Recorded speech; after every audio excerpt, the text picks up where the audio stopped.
মাঠের লড়াইয়ে কখনো কখনো একজন ক্রিকেটারই যথেষ্ট হয়ে ওঠেন পুরো প্রতিপক্ষকে একাই ধসিয়ে দেওয়ার জন্য। মিরপুরের শেরে বাংলা জাতীয় ক্রিকেট স্টেডিয়ামে ঠিক সেই কাজটাই করলেন পাকিস্তানের তরুণ অলরাউন্ডার মাজ সাদাকাত। ব্যাট হাতে গতির ঝড় সামলে রানের পাহাড় করা আর বল হাতে বাংলাদেশের ব্যাটিং লাইন আপের মেরুদণ্ড ভেঙে দেওয়া, সব মিলিয়ে দিনটি ছিল শুধুই এই 20 বছর বয়সী তরুণের। মাজ সাদাকাতের অলরাউন্ড নৈপুণ্যে লণ্ডভণ্ড হয়ে গেছে বাংলাদেশ। মাজ সাদাকাত যেন প্রমাণ করলেন তিনি কেবল লম্বা রেসের ঘোড়া নন, বরং 22 গজের নতুন আফ্রিদি। ইনিংসের শুরু থেকে মাঝের আক্রমণাত্মক মেজাজ বাংলাদেশের বোলারদের জন্য এক বড় দুঃস্বপ্ন হয়ে দাঁড়িয়েছিল। পাকিস্তানের হয়ে ওপেনিং করতে নেমে তিনি মাত্র 46 বলে 75 রানের এক বিধ্বংসী ইনিংস খেলেন, যেখানে ছিল 8টি 4 আর 3টি বিশাল ছক্কা। তার এই স্ট্রাইক রেট আর বাউন্স সামলানোর সাবলীল ভঙ্গি মনে করিয়ে দিচ্ছিল সাইদ আনোয়ারের কথা। সবচেয়ে বড় স্টেটমেন্ট তিনি দিয়েছিলেন নাহিদ রানার প্রথম ওভারে। 152 কিলোমিটার গতিতে ঝড় তোলার নাহিদকে যখন তিনি মিড অফের উপর দিয়ে সীমানা ছাড়া করলেন, তখনই বোঝা গিয়েছিল মাঝ কাউকে ছাড় দিতে আসেননি। সঙ্গী সাহিবজাদা ফারহান যেখানে রান নিতে হিমশিম খাচ্ছিলেন, সেখানে মাঝ পাকিস্তানি স্কোরবোর্ডের চাকা সচল রেখেছিলেন একাই। মেহেদী হাসান মিরাজের বলে আউট হওয়ার আগে দলের 103 রানের মধ্যে 75 রানই ছিল তার একার।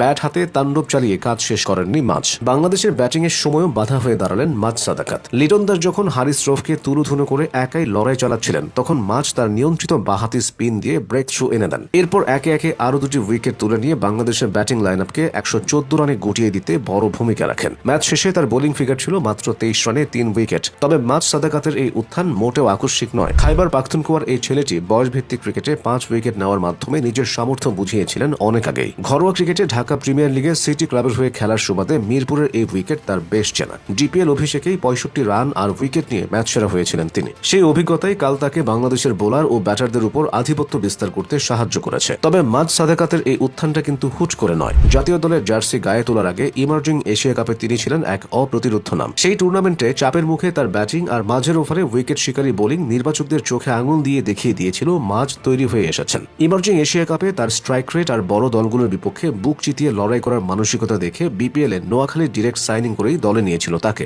যদিও বিপিএল এ নিজেকে সেভাবে মেলে ধরতে পারেননি, তবে খাঁটি জহুরিরা ঠিকই চিনেছিলেন মাজ সাদাকাত মানেই আধুনিক ক্রিকেটের এক কমপ্লিট প্যাকেজ। বাঁহাতি আক্রমণাত্মক ব্যাটিং আর প্রয়োজনীয় উইকেট শিকারী স্পিন, এই দুইয়ের মিশলে তিনি এখন পাকিস্তান দলের এক বড় তুরুপের দাস। তার এই পারফরমেন্স কেবল পাকিস্তানের জন্যই সুখবর নয়, বরং বিশ্ব ক্রিকেটে এক নতুন অলরাউন্ডারের আগমনের বার্তাও বটে। অনেকেই হয়তো প্রথম ম্যাচের পারফরমেন্স দেখে তাকে বাতিলের খাতায় ফেলে দিয়েছিল, কিন্তু মাজ সাদাকাত একাই সেই দৃশ্যপট বদলে দিলেন। তার সেই বাউন্স সামলানোর সহজাত ভঙ্গি আর স্টাম্প লক্ষ্য করে করা নিখুঁত স্পিন বাংলাদেশ দলের জন্য এক বিরামহীন যন্ত্রণার নাম হয়ে দাঁড়িয়েছিল। মাজ সাদাকাত নামের এই তরুণ যদি এমন পারফরমেন্স চালিয়ে যান, তবে সামনের দিনগুলোতে তিনি হবেন বোলার আর ব্যাটারদের জন্য এক জীবন্ত আতঙ্ক।